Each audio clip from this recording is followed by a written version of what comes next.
Hello student, এটা নতুন ভিডিঅ'ৰ জৰিয়তে তোমালোক সকলোকে মোৰ চেনেললৈ ওয়েলকাম জনাইছো আৰু এই ভিডিঅ'টোত মই ক্লাছ 9 ৰ ষ্টুডেন্ট সকলৰ বাবে সেকেন্ড ইউনিট টেষ্ট 2024 ৰ এখন জেনাৰেল মেথছৰ কোৱেশ্চন পেপাৰ আগবঢ়াইছো যিবিলাক স্কুলত এতিয়াও সেকেন্ড ইউনিট টেষ্ট অনুষ্ঠিত হোৱা নাই তেনে স্কুলৰ ষ্টুডেন্ট সকলে এই পেপাৰখন প্ৰেক্টিছ কৰিব পাৰিব লগতে এটা হিংসু পাব আৰু তোমালোকৰ স্কুলতো এনে ধৰণে এক্সাম আৰম্ভ হলে কোৱেশ্চন পেপাৰবোৰ মোৰ WhatsApp নম্বৰত সেন্ড কৰিবা মই যিমানখিনি পাৰো তাৰ সলিউশন কৰিবলৈ ট্ৰাই কৰিম আৰু যদি পোন প্ৰথমবাৰৰ বাবে মোৰ চেনেলত আহিছা চেনেলটো সাবস্ক্ৰাইব কৰি নটিফিকেশনটো অন কৰি ৰাখিবা এনে ধৰণৰ ভিডিঅ' মই পাই থাকিবৰ বাবে তো আহা তেতিয়াহলে আমি কোৱেশ্চন পেপাৰখন ডিসকাস কৰো কোৱেশ্চন নম্বৰ 1 ত ইয়াত 5টা এমসিকিউ দিছে প্ৰতিটোৰে 4টা কৈ বিকল্প উত্তৰ দিয়া আছে তাৰ পৰা আমি শুদ্ধ উত্তৰটো বাছি উলিয়াব লাগে তো 1 ৰ এ টো দিছে বৃত্তৰ ব্যাস আৰু ব্যাসাৰ্ধৰ মাজৰ সম্পৰ্কটো হ'ল option A d = twice r option B d = r c = twice d r আৰু d দিছে r/2 আমি জানো যে বৃত্তৰ ব্যাস অৰ্থাৎ ডাইমেনশন ইয়াৰ ব্যাসাৰ্ধ ৰেডিয়াসৰ দুগুণ গতিকে ইয়াত অপচনসমূহৰ ভিতৰত শুদ্ধ অপচনটো হ'ব অপচন A d = twice r next 2 number কোৱেশ্চনটো দিছে বৃত্তৰ কেন্দ্ৰত উৎপন্ন হোৱা কোণৰ মাপ হ'ল অপচন 1 180 degree B 360 degree C 270 degree আৰু অপচন ডি 90 ডিগ্ৰী তো আমি জানো যে বৃত্তৰ কেন্দ্ৰত উৎপন্ন হোৱা কোণৰ মাপ সদায় 360 ডিগ্ৰী গতিকে ইয়াত শুদ্ধ অপচনটো হ'ব option B 360 degree next 3 number দিছে সামান্তৰিকৰ কালিৰ সূত্ৰটো হ'ল অপচন এ 1/2 ইনটু ভূমি পূৰণ উচ্চতা অপচন বি দিছে ভূমি ইনটু উচ্চতা অপচন সি কৰ্ণ দুডালৰ পূৰণফল আৰু অপচন ডি এটাও নহয় ইয়াত দিয়া অপচনসমূহৰ ভিতৰত শুদ্ধ অপচনটো হ'ব অপচন বি ভূমি পূৰণ উচ্চতা এটো হৈছে সামান্তৰিকৰ কালিৰ সূত্ৰ আৰু কেতিয়াবা ভূমি পূৰণ উন্নতি দিব পাৰে এটো দিলেও একে হ'ব নেক্সট কোৱেশ্চন নম্বৰ 4 ত দিছে এটা চক্ৰীয় চতুৰ্ভুজৰ প্ৰতিজোৰ বিপৰীত কোণৰ সমষ্টি হ'ল option A 90 degree option B 0 degree option C 180 degree আৰু অপচন ডি দিছে 360 ডিগ্ৰী এখিনিতে আমি এটা কথা জানি লোৱা ভাল হ'ব যে চক্ৰীয় চতুৰ্ভুজ কাক কোৱা হয় তোমালোকে দেখা পাইছাটো চিত্ৰত ইয়াত এ বি সি ডি হৈছে এটা চক্ৰীয় চতুৰ্ভুজ আৰু ইয়াৰ যি চাৰিটা শীৰ্ষবিন্দু কমে এ বি সি ডি একিটা কোনো বৃত্তৰ পৰিধিত অৱস্থিত হেয় ইয়াক চক্ৰীয় চতুৰ্ভুজ বুলি কোৱা হয় আৰু চক্ৰীয় চতুৰ্ভুজৰ বিপৰীত কোণ যেনে ইয়াত এ আৰু সি হ'ব বা বি আৰু ডি হ'ব তো বিপৰীত কোণৰ সমষ্টি সদায় 180 ডিগ্ৰী হয় গতিকে ইয়াত দিয়া অপচনসমূহৰ ভিতৰত শুদ্ধ অপচনটো হ'ব option C 180 degree next question number 5 ত দিছে এটা বৃত্তৰ বৃহত্তম জিয়াডালৰ নাম হ'ল অপচন এ কেন্দ্ৰ বি ব্যাসাৰ্ধ সি বৃত্তকলা আৰু ডি ব্যাস আমি জানো যে ব্যাসই হৈছে বৃত্তৰ বৃহত্তম জিয়া গতিকে ইয়াত শুদ্ধ অপচনটো হ'ব অপচন ডি ব্যাস আৰু কোৱেশ্চন নম্বৰ 2 ত দিছে যে প্ৰমাণ কৰা যে একে ভূমিৰ ওপৰত আৰু একে সমান্তৰালৰ মাজত থকা সামান্তৰিকবোৰৰ কালি সমান আমাক মাৰ্ক দিছে 4 এটো আমি প্ৰুভ কৰি দেখাব লাগিব এটো আসলে উপপাদ্য 9.1 ৰ পৰা দিছে তোমালোকৰ পাঠ্যপুথিত খুব সুন্দৰকৈ আছে গতিকে ইয়াত আৰু মই এক্সট্ৰাকে তোমালোকক কৰি দেখুৱা নাই ইয়াৰ এনসাৰটো তো ইয়াৰ পৰা তোমালোকে নোট কৰিলে হ'ল আৰু কথাখিনি অলপ ধুনিয়াকে সজাই পৰাই লিখিলে হ'ল এটো তোমালোকে ভালকে চাই ল'বা নেক্সট কোৱেশ্চন নম্বৰ 3 দিছে চিত্ৰত ABCD এটা সমান্তৰিক আৰু CF লম্ব AD যদি AB = 16 cm AE = 8 cm আৰু CF = 10 cm তেন্তে AD উলিয়াবলৈ দিছে আমাক আৰু ইয়াতো মাৰ্ক আছে 4 এই কোৱেশ্চনটোৰ লগত এটা সম্পূৰ্ণ মিল আছে খালি ইয়াত যেটো AE লম্ব CD এই প্ৰশ্নটো দিয়া নাই মই ইয়াৰ আগতে যিখন মেথছৰ কোৱেশ্চন পেপাৰ কৰিছিলো তাৰ পৰা মই এটো দিছো তো ইয়াত সম্পূৰ্ণ দিয়া আছে AB = 16 cm AE 8 cm CF 10 এখিনি সব মিলিছে আৰু AD ৰ মান উলিয়াব লাগে আৰু ইয়াক আমি এনে ধৰণৰ সমাধান কৰিব পাৰো এনে ধৰণৰ কৰাৰ পিছত হেকত আমি AD ৰ মানটো কিমান পালোগৈ 12.8 cm এখিনি তোমালোকে নোট কৰি লবা আৰু এটো তোমালোকৰ নেক্সট যি সকলৰ এতিয়া মেথছৰ এক্সাম হোৱা নাই তেওঁলোকৰ কমন পৰাৰ সম্পূৰ্ণ সম্ভাৱনা আছে নেক্সট কোৱেশ্চন নম্বৰ 4 প্ৰমাণ কৰা যে এটা বৃত্তৰ কেন্দ্ৰৰ পৰা এডাল জিয়ালৈ টনা লম্বই জিয়াডালক সমদ্বিখণ্ডিত কৰে তো আমি প্ৰুভ কৰিও দেখাব লাগিব 4 মাৰ্ক দিছে ইয়াত আসলে এটোকে প্ৰমাণ কৰিবলৈ লৈছে উপপাদ্য যেটো 10.4 ত আছে তোমালোকে এটো ইয়াৰ পৰা লিখিলে হ'ল এটো লিখিব লাগিব ধৰা হ'ল তাৰ পিছত এটা তোমালোকেটো লিখিব নালাগে বাকি এখিনি লিখা হ'ল কিয় এইবিলাক দিব নালাগে কেনেকৈ এইবিলাক দিব নালাগে সাধাৰণ বাহুটোত লিখিলা তাৰ পিছতে ইয়াৰ পৰা পাও যে এখিনি লিখি দিল আৰু কিয়টো লিখিব নালাগে আৰু ছবিটো কিন্তু লিখিব লাগিব এখিনিকে লিখি দিলে হ'ল মই ইয়াৰ আগতে মেথছৰ যেটো ভিডিও বনাইছিলো সকলো কমন পৰিছে ইয়াত গুটেখিনি এই কোৱেশ্চন পেপাৰখনত মই দেখা পাইছো নেক্সট কুৱেশ্যন নম্বৰ 5 এটা বৃত্তৰ বাহু কেইটা 12:17:25 অনুপাতত আছে আৰু ইয়াৰ পৰিসীমা 540 cm হ'লে ইয়াৰ কালি উলিওৱা।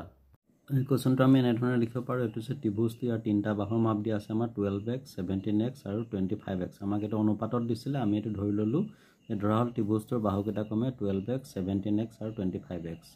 এতিয়া আমাক পৰিসীমা দি দিছে 540 cm, অৰ্থাৎ আমি তিনিটা বাহুৰ যোগ কৰিলে কিমান পাম? 540। আৰু এই তিনিটা বাহুৰ যোগ কৰি আমি ইয়াত কিমান পাইছোঁ? 54x = 540। এতিয়া এক্সৰ ভেলুটো উলিয়াই ল'ম। 54 ইয়াত পূৰণ হৈ আছে, পেলাই হৰণ হৈ গ'ল, কিমান পালে? এক্সৰ ভেলুটো আমি 10। এতিয়া আমি ত্ৰিভুজকেইটাৰ বাহু কিমান পাম? তেতিয়াহ'লে a = কিমান? 12 আছে, x পালোঁ 10, গতিকে 12 × 10 120। b বাহুটোৰ মান পালোঁ 17x, 7 × 10 170। c বাহুটোৰ 25x আছিলে, 25 × 10 হৈছে 250 cm। এতিয়া s মানে ত্ৰিভুজটোৰ অৰ্ধ পৰিসীমা, আমাক পৰিসীমা দিয়া আছিলে 540 আৰু তাৰ অৰ্ধ পৰিসীমা হ'ব কিমান? 270 cm। ত্ৰিভুজৰ কালি যিটো হিৰণৰ ফৰ্মুলাটো ইয়াত বহাই ল'লোঁ। s মানে পাইছিলোঁ 270 আৰু ইয়াত a, b, c প্ৰত্যেকৰে মান বহাই দিলোঁ। এতিয়া 270 পৰা 120 মাইনাছ কৰিলে পাম 150, 270 পৰা 170 গুচি গ'লে পাম 100 আৰু 270 পৰা 250 মাইনাছ কৰিলে পালে পাম কিমান? 20। এতিয়া ইয়াক আমি গোটেইকেইটা যদি পূৰণ কৰোঁ তেতিয়াহ'লে যথেষ্ট টাইম লাগিব, গতিকে আমি এটা শ্বৰ্টকাট প্ৰচেছ ল'ম। তাৰ বাবে আমি কি কৰিব পাৰোঁ? এইটো 270টোক আমি 27 × 10 এনেকৈ ভাঙি ল'লোঁ, 150টোক 15 × 10 ভাঙি ল'লোঁ, 100টোক আমি কেনেদৰে লিখিব পাৰোঁ? 10 × 10 আৰু 20টো লিখিব পাৰোঁ 2 × 10। এতিয়া আমি যোৰা বিচাৰিম। ইয়াত 10 10 দুটা আছে, গতিকে এইটো আমি নাভাঙোঁ। ইয়াতো 10 10 দুটা যোৰা মিলি আছেতো নাভাঙোঁ, কিন্তু এই 10টো ভাঙিব লাগিব আৰু বাকী সংখ্যাকেইটা ভাঙিব লাগিব। 27ক আমি লিখিব পাৰোঁ 3 × 3 × 3, মানে 3 3 গুণ 9, 9 3 গুণ 27। এই 10টো যোৰা আছে, আমি নাভাঙোঁ। 15টো যোৰা নাই, গতিকে আমি লিখিম 3 × 5। তাৰপিছতে এইকেইটা যোৰা হৈছে, এইকেইটা নাভাঙোঁ। 2টোতো মৌলিক সংখ্যা, ভাঙিব নোৱাৰি। এই 10টোক লিখিব পাৰোঁ আমি 2 × 5। এইটো ভালকৈ লিখোঁতে অলপ খেলি মেলি হৈছে, 2 × 5। এতিয়া আমি মিলাম ইয়াৰ পৰা। দুটা 3 আছিলে, এটা 3 উঠি গ'ল ৰুট অভাৰৰ কাৰণে, এটা 3 আহিলে। A3 আৰু A3, তাৰ পৰা এটা 3 আহিলে। A10 আৰু A10, তাৰ পৰা এইটো আহিলে। তাৰপৰা A5 আৰু A5, দুটা 5 হৈ গ'ল, তাৰ পৰা এটা 5 আহিলে। ইয়াত দুটা 10 আছিলে, এটা 10 আহিলে। আৰু A2 2 আৰু A2 2, এই দুটা 2ৰ পৰা আমাৰ এই 2টো আহিলে। আমি এটাও ইয়াত পূৰণ কৰিবলগীয়া নহ'ল, খুব সহজতে হৈ গ'ল। এতিয়া গোটেইখিনি আমি ইয়াত পূৰণ কৰি দিম। এতিয়া বৰ্গমূল উঠি গ'ল। এইটো এটা আমি সহজ ছিষ্টেম ল'ব পাৰোঁ যে 3 3 গুণ 9, আমি এইটো লিখি ল'লোঁ। তাৰপিছত ইয়াতে এটা শূন্য আছে, দুটা শূন্য, এইটো বহাই দিলোঁ।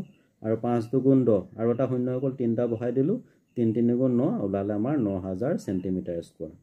তোমালোকে পূৰণ কৰিও কৰিব পাৰা, কিন্তু টাইমটো অলপ বেছি লাগে তেনেকৈ কৰিলে। নেক্সট কুৱেশ্যন নম্বৰ 6 এটা ত্ৰিভুজ আৰু এটা সামান্তৰিকৰ ভূমি আৰু কালি একে যদি ত্ৰিভুজটোৰ বাহুকেইটা 26 cm, 28 cm আৰু 30 cm, সামান্তৰিকটো 28 cm ভূমিৰ ওপৰত অৱস্থিত হ'লে সামান্তৰিকটোৰ উচ্চতা নিৰ্ণয় কৰা। তো ইয়াক আমি এনেধৰণে লিখিব পাৰোঁ যে ধৰা হ'ল ত্ৰিভুজটোৰ বাহুকেইটাৰ জোখ ক্ৰমে a = 26 cm আমাক দি দিছিলে কুৱেশ্যনটোত, b = 28 cm আৰু c = 30 cm। এতিয়া অৰ্ধ পৰিসীমা এই গোটেইকেইটাক যোগ কৰি আমি 2ৰে হৰণ কৰি দিম, a + b + c। কিমান পাইছিলোঁ? আমি মানকেইটা বহাই দিলোঁ, 84/2 সমান 42 cm। এতিয়া হিৰণৰ সূত্ৰমতে ত্ৰিভুজটোৰ কালি, এইটো আমি হিৰণৰ ফৰ্মুলা মতে আকৌ লিখি থকা নাই, যিহেতু তোমালোকে ডাইৰেক্ট বহালেও হ'ব। s মানে কিমান পাইছিলোঁ? আমি 42 বহাই দিলোঁ। 42 মাইনাছ a মানে আছিলে 26, তেনেকৈ bৰ মানো বহাই দিলোঁ, cৰ মানো বহাই দিলোঁ। তাৰপিছতে 42টো আমি ভাঙি পেলালোঁ, এনেকৈ লিখিব পাৰোঁ এইটো 2 × 3 × 7, 2 3 গুণ 6, 6 7 গুণ 42। এতিয়া 42ৰ পৰা 26 গ'লে থাকিলে 16, 42ৰ পৰা 28 মাইনাছ কৰি থাকিলে 14, 42ৰ পৰা 30 গ'লে কিমান পালোঁ? 12। এতিয়া আমি এইটো কি পাইছিলোঁ? 2 × 3 × 7 এইখিনি আছে। 16টোক আমি লিখিলোঁ 4 × 4, যাতে 4 স্কুৱাৰ কৰিলে আমাৰ এই ৰুট অভাৰটো কেঞ্চেল হ'ব। 14টো লিখিব পাৰোঁ 2 × 7, 2 7 গুণ 14, আৰু 12টো লিখিব পাৰোঁ আমি কেনেধৰণে? 2 2 গুণ 4, 4 3 গুণ 12। 12টো আমি ভাঙি ল'ব পাৰোঁ। ইয়াৰ পিছত আমি এইটো কি কৰিলোঁ? যোৰা বনালোঁ। 2 ইয়াত কেইটা আছে? a2 2 আৰু a2 2, এটা 2 স্কুৱাৰ হ'ল। a3 আৰু a3 এইটো হ'লে 3 স্কুৱাৰ, আৰু 4 4 আছিলে 4 স্কুৱাৰ। 7 আৰু 7 এইটো হ'ল 7 স্কুৱাৰ, আৰু a2 আৰু a2 হৈ গ'ল 2 square. 2 square root over cancel গুচি গ'ল, কি থাকিলে? 2 × 3 × 4 × 7 × 2, গোটেইকেইটা ইনটু কৰি কিমান পালোঁ? 336 cm², যিহেতু কালিৰ কথা কৈছে বৰ্গ চেণ্টিমিটাৰ বা চেণ্টিমিটাৰ স্কুৱাৰ দিব লাগিব। আকৌ আমাক দিয়া আছে যে সামান্তৰিকটোৰ ভূমি কিমান দিয়া আছে 28 সেন্টিমিটাৰ আমাক দি দিছে আৰু লগতে কি দিছে যে আমাক এটা ত্ৰিভুজ আৰু এটা সামান্তৰিকৰ ভূমি একে আৰু কালিও একে অৰ্থাৎ সামান্তৰিকটোৰ কালি সমান ত্ৰিভুজটোৰ কালি দুটা সমান এতিয়া সামান্তৰিকৰ কালিৰ ফৰ্মুলাটো আছিলে ভূমি পূৰণ উচ্চতা আৰু ত্ৰিভুজৰ কালিটো কিমান পাইছিলো আমি 336 সেন্টিমিটাৰ স্কয়াৰ এতিয়া ভূমিটো আমাক দি দিছে তো 28 সেন্টিমিটাৰটো বহাই দিলো উচ্চতাটো আমি উলিয়াব লাগে তো উচ্চতা উলিয়াবৰ কাৰণে 28 সেন্টিমিটাৰটো তললৈ আহি গ'ল এফালে লেফট হ্যান্ড সাইডৰ পৰা ৰাইট হ্যান্ড সাইডলৈ আনিছো আৰু ইয়াত দুটা সিএম দুটা আছে ইয়াত এটা সেন্টিমিটাৰ ইয়াত এটা সেন্টিমিটাৰ কেনসেল হৈ গ'ল তাৰপিছত 28 আমি 336ক আমি হৰণ কৰিব লাগে এতিয়া আমি এটা শৰ্ট প্ৰসেস ল'ব 28 টো আমি ইয়াত পাইছিলো এটা নালাগে আমি এই দুটা ললো 4 7 গুণ 28 হৈ গ'ল 4 7 গুণ 28 আৰু বাকি কি থাকিলে 2 3 গুণ 6 6 2 গুণ 12 গতিকে কেইবাৰ যাব এটো 12 বাৰ যাব গতিকে কিমান গুছি গ'ল এটো 12 বাৰ গ'ল আৰু এটো সেম এটা সেম কেনসেল গুছি গ'ল এটা সেম থাকি গ'ল উচ্চতাটো পাই গ'লো এটাকে সামান্তৰিকটোৰ উচ্চতা হ'ব কিমান 12 সেন্টিমিটাৰ এখিনি তোমালোকে উঠাই লবা নেক্সট আমাক কোৱেশ্চন নম্বৰ 7 ত দিছে যে পৰস্পৰক সেট কৰাকৈ আৰু নকৰাকৈ বিভিন্ন বৃত্তৰ জোৰ অঙ্কন কৰা প্ৰত্যেক জোৰ বৃত্তৰ কিমান সাধাৰণ বিন্দু আছে আৰু সাধাৰণ বিন্দুৰ সৰ্বোচ্চ সংখ্যা কি ইয়াত আমি এটো পৰস্পৰ সেট নকৰাকৈ এটা বৃত্তৰ এজোৰ বৃত্তৰ জোৰ আঁকিছো বৃত্তকেইটা গোল হোৱানে তোমালোকে ভালদৰে আঁকিবা এটো জাস্ট মই এটা তোমালোকক আইডিয়া দিছো ইয়াত বৃত্ত দুটা সেট নকৰিছে গতিকে ইয়াত এটো দুটা কানেকচন হোৱা নাই গতিকে এই ক্ষেত্ৰত সাধাৰণ বিন্দুৰ সংখ্যা 0 আৰু ইয়াত পৰস্পৰক সেট কৰিছে দুটা বৃত্তই ধৰা এটো এটা অকেন্দ্ৰীয় বৃত্ত এটো এটা অকেন্দ্ৰীয় বৃত্ত দুইটাই পৰস্পৰক সেট কৰিছে আৰু ইয়াত সাধাৰণ বিন্দুৰ সংখ্যা ইয়াত এটা সেট কৰিছে ইয়াত সেট কৰিছে গতিকে ইয়াত সাধাৰণ বিন্দুৰ সংখ্যা হ'ব 2 এইখিনি তোমালোক আৰু ইয়াত যদি আমি আৰু এটা বৃত্ত এনেদৰে অঙ্কন কৰি দিও বা তলফালও এনেদৰে অঙ্কন কৰি দিও তেতিয়া ইয়াত সাধাৰণ বিন্দুৰ সংখ্যা বৃদ্ধি পাব কোৱেশ্চন নম্বৰ 8 প্ৰমাণ কৰা যে বৃত্তৰ চাপে কেন্দ্ৰত উৎপন্ন কৰা কোণ ই বৃত্তটোৰ আনটো অংশৰ যিকোনো বিন্দুত উৎপন্ন কৰা কোণৰ দুগুণ ইয়াতে এই উপপাদ্য 10.8 টোকে দিছে যে বৃত্তৰ চাপে কেন্দ্ৰত উৎপন্ন কৰা কোণ ই বৃত্তটোৰ আনটো অংশৰ যিকোনো বিন্দুত উৎপন্ন কৰা কোণৰ দুগুণ প্ৰথমতে এখিনি লিখি ল'ব লাগিব অলপ ধুনিয়াকৈ সজাই পৰা বাক্যটো লিখিবা আৰু ইয়াৰ পাছত এনেদৰে চিত্ৰবোৰ ৰাখি তোমালোকে তো ট্ৰাই কৰিবা অলপ বাক্যখিনি সজাই লিখিলে হ'ল যেটো কিতাপত আছে উপপাদ্যটো গতিকে আৰু ইয়াত ধুনিয়াকৈ প্ৰমাণ কৰি দেখাইছে গতিকে এটা আৰু এটো মই পুনৰ তোমালোকক কৰি দেখুৱা নাই এখিনিকে তোমালোকে ভালকে নেক্সট কোৱেশ্চন নম্বৰ 9 ত আমাক এটা চিত্ৰ দিছে আৰু চিত্ৰত ABC তিনিটা বিন্দু O কেন্দ্ৰ বিশিষ্ট বৃত্তত অৱস্থিত যাতে এংগুল BOC = 30 ডিগ্ৰী আৰু এংগুল AOB = 60 ডিগ্ৰী যদি বৃত্তটোৰ ABC চাপত নথকা D এটা বিন্দু তেন্তে এংগুল ADC নিৰ্ণয় কৰা এই কোৱেশ্চনটোৰ সমাধান আমি এনেধৰণে আগবঢ়াব পাৰো এটো আমি ছবিটো আঁকি লৈছো ইয়াত আমাক দিয়া আছে AOB এই কোণটো দিছে 60 ডিগ্ৰী আৰু এটা দিছে BOC এই কোণটো দিছে 30 ডিগ্ৰী আমি এটাকে লিখিব পাৰো যে AOB আৰু BOC গুটেকিটা আমি যোগ কৰিলে কিমান পাম 90 ডিগ্ৰী আৰু যদি আমি এটো ধৰো AOB আৰু BOC আমি গুটেটো কি বুলি লিখি দিব পাৰো AOC লিখি দিব পাৰো AOC ৰ মান পালো 30 ডিগ্ৰী আকৌ ইয়াত এই যেটো ABC এই চাপটোৱে কেন্দ্ৰত AOC আৰু এই D বিন্দুত ADC এই কোণটো উৎপন্ন কৰিছে কথাখিনি আমি লিখি ললো তোমালোকে তো নিজে বনাই লিখিলেও হ'ব খালি কথা মূল কথাটো উপস্থাপন কৰিলে হ'ল আৰু এতিয়া আমি কি লিখিব পাৰো এটাকে 2ADC সমান AOC এটা 2ADC AOC ৰ মানটো কিমান পাইছিল আমি 90 ডিগ্ৰী এটো বহাই দিলো যেহেতু কেন্দ্ৰস্থ কোণটো বৃত্তস্থ কোণৰ দুগুণ আমি উপপাদ্য 10.8 এপ্লাই কৰিছো তেকে 2ADC = 90 ডিগ্ৰী এটা আমাক ADC ৰ মান উলিয়াবলৈ দিছে 2 টো আমি এপ্লাই নো ডিভাইড হৈ যাব 45 ডিগ্ৰী ADC ৰ ভ্যালুটো কিমান পালো 45 ডিগ্ৰী তো এখিনি তোমালোকে নোট কৰি লবা কোৱেশ্চন নম্বৰ 10 ত আমাক দিছে এটা সমবাহু ত্ৰিভুজৰ কালি নিৰ্ণয় কৰা যাৰ পৰিসীমা 24 হয় ইয়াত কিন্তু আমাক এককটো দিয়া নাই খালি 24 হে দিছে ইয়াক আমি এনেধৰণৰ সমাধান কৰিব লাগিব ধৰা হলে এটা সমবাহু ত্ৰিভুজটো ইয়াৰ যেটো পৰিসীমা 24 দিছে গতিকে প্ৰতিটো বাহুৰ মাপ হ'ব যেটো 8 তিনটা যোগ কৰিলে আমি 24 পাম ধৰা হলে এটো বাহুৰ মাপ A8 B8 আৰু C হ'ব 8 এটো নিলিখিলেও হ'ব তোমালোকে ধৰি লব পাৰা যে ধৰা হল ত্ৰিভুজটোৰ বাহুকেইটাৰ মাপ সময় A = 8 B = 8 C = 8 কোৱেশ্চনটোত কিন্তু আমাক কোনো একক দিয়া নাই খালি 24 বুলিহে দিছে তেকে অৰ্ধপৰিমা S = কিমান হ'ব 12 এটাকে ত্ৰিভুজটোৰ কালি আমি ইয়াত হিৰণৰ ফৰ্মুলাটো এপ্লাই কৰিলো 12 আমাক পাইছিলো S আৰু 12 বিয়োগ প্ৰতিটো বাহুৰ মাপ 8 8 8 আমি বহাই দিলোঁ। তো 12 পৰা 8 গুচি গ'ল 4 থাকিলে, 12 পৰা 8 গুচি গ'ল 4 থাকিলে, 12 পৰা 8 গুচি গ'ল কিমান থাকিলে 4। ইয়াত 4 4 যোৰা হৈ আছে, তো আমি নাভাঙো। বাকী 12 টোটেল ভাঙিব পাৰে 2 4 পূৰণ 3 4 3 গুণ 12, কাৰণ ইয়াত আৰু এটা 4 আছে। এতিয়া A4 আৰু A4 এটা 4 স্কোৱাৰ হৈ গ'ল, A4 4 স্কোৱাৰ হৈ গ'ল, 3টো থাকি গ'ল। তো স্কোৱাৰ আৰু ৰুট অভাৰ কেঞ্চেল হৈ গ'ল, 4 হৈ গ'ল। স্কোৱাৰ আৰু ৰুট অভাৰ কেঞ্চেল হৈ গ'ল, এইটো 4 হৈ গ'ল। আৰু কি থাকিলে √3, এইটো 42 নিচিনা হৈ গ'ল, 2টো ওপৰত সৰুকৈ দিব লাগে। 4 4 গুণ 16 আৰু 16 × √3 হৈছে ত্ৰিভুজটোৰ কালি। এইখিনিকে তোমালোকে ভালকৈ লিখিবা। নেক্সট কুৱেশ্যন নম্বৰ 11, চতুৰ্ভুজ আকৃতিৰ এখন উদ্যান ABCDৰ angle C = 90 degree, AB = 9 metre, BC = 12 metre, CD = 5 metre আৰু AD = 8 মিটাৰ। ই কিমান মাটিকালি আগুৰি আছে? ইয়াত আমি চতুৰ্ভুজটো আঁকি লৈছোঁ। ইয়াত C কোণটো আমাক 90 ডিগ্ৰী দি দিছে আৰু বাকী আমাক AB বাহুৰ মাপ আমাক দি দিছে কিমান 9 মিটাৰ, AD 8 মিটাৰ আৰু CD আমাক 5 মিটাৰ। এতিয়া আমি এই গোটেই চতুৰ্ভুজটোৰ কালি উলিয়াবৰ কাৰণে প্ৰথমতে এই ত্ৰিভুজটোৰ কালি উলিয়াম, তাৰপিছতে এই ত্ৰিভুজটোৰ কালি উলিয়াম। আমি চতুৰ্ভুজটোক দুটা ভাগত ভাগ কৰি ল'লোঁ। পিছত এই দুইটা ত্ৰিভুজৰ কালি যেতিয়া যোগ কৰি দিম, তেতিয়া আমি গোটেই ABCD চতুৰ্ভুজৰ কালি পাই যাম।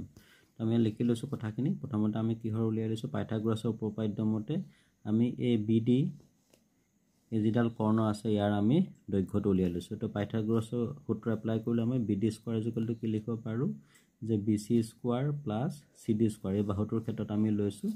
তো BDৰ ভেলুটো কিমান পালোঁ, BC মানে আছিলে 12 স্কোৱাৰ মানে 144 আৰু 5 স্কোৱাৰ মানে হ'ল 25 আৰু এই স্কোৱাৰটো উঠাবলৈ পেলাই ৰুট অভাৰ দিয়া হ'ল, এইটো 169 হৈ গ'ল। 169ৰ বৰ্গমূল হৈ গ'ল 13। তো BDৰ ভেলুটো আমি পাই গ'লোঁ। এতেকে BCDৰ কালি, ত্ৰিভুজ এই BCDৰ কালিৰ ফৰ্মুলাটো কি আছিলে, হাফ ইনটু ভূমিৰ পূৰণ উন্নতি। ইয়াতে BCডাল হ'ব ভূমি আৰু উন্নতি হ'ব CD। আমি বহাই দিলোঁ। BCৰ ভেলু 12 আছিলে, CDৰ 5, 2 6 গুণ 12, 6 5 গুণ কিমান হ'ল 30 মিটাৰ স্কোৱাৰ, অৰ্থাৎ 30 বৰ্গ মিটাৰ। আকৌ এবাৰ আমি ABDলৈ আহোঁ। ত্ৰিভুজ ABDত এইটো হৈছে 9 মিটাৰ, BD আছে 8 মিটাৰ আৰু C আমি মাত্ৰ আমি উলিয়াই ল'লোঁ আৰু C কিমান পালোঁ, আমি জাষ্ট কৰি লৈছিলোঁ আমি 13 মিটাৰ, যিটো BD আছিলে। তো আমি এইখিনি এতেকে অৰ্ধ পৰিসীমাটো উলিয়াই ল'লোঁ। গোটেইকেইটা যোগ কৰি দিম, 9 + 8 + 13 30 হ'ল। তো 13ক 2ৰে হৰণ কৰি পালোঁ কিমান 15 মিটাৰ। এতিয়া আমি হিৰণৰ সূত্ৰটো প্ৰয়োগ কৰি দিছোঁ। তো ইয়াৰ কালি উলিয়াওঁতে শেষত আমি এইখিনি তোমালোকে ভালকৈ চাবা যে আমি বহাই দিছোঁ 15 পৰা 9 গ'লে 6, 15 পৰা 8 গ'লে 7 আৰু 15 পৰা 13 গ'লে 2। 15টো লিখিব পাৰোঁ 3 × 5, 6টো লিখিব পাৰোঁ 3 × 2 আৰু 7 আৰু 2 তেনেধৰণে ৰাখিলোঁ। 3 3 হৈ গ'ল, 3 স্কোৱাৰ এটা পেয়াৰ বনি গ'ল। তাৰপিছতে 2 2 এইটো পেয়াৰ বনি গ'ল। বাকী থাকিলে কিমান 5 আৰু 7, 5 7 টা কিমান 35, এইটো ডাইৰেক্ট লিখি ল'লোঁ।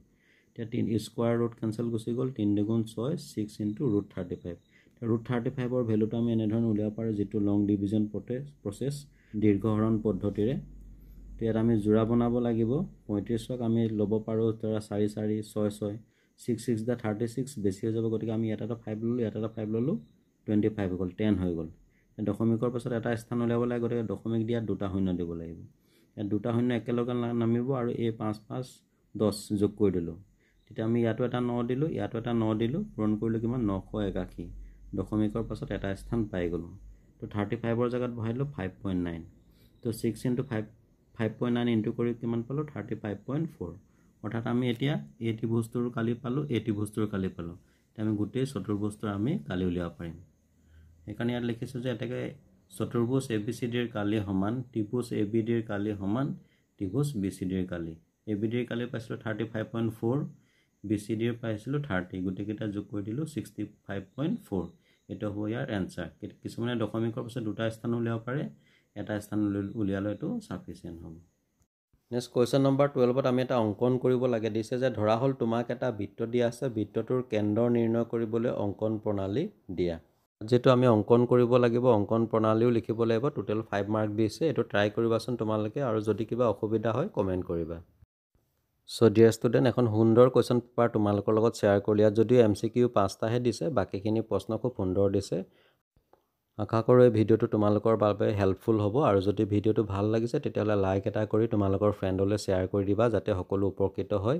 আৰু এনেধৰণে মই অন্যবোৰ ছাবজেক্টৰ কুৱেশ্যন পেপাৰ তোমালোকলৈ আগবঢ়াই যাম। সো চাই থাকিবা আৰবি লাৰ্ণ কাম এণ্টাৰটেইনমেণ্ট। আন এখন কুৱেশ্যন পেপাৰ সৈতে তোমালোকক পুনৰ লগ পাম। আজিলৈ আহোঁ, ধন্যবাদ।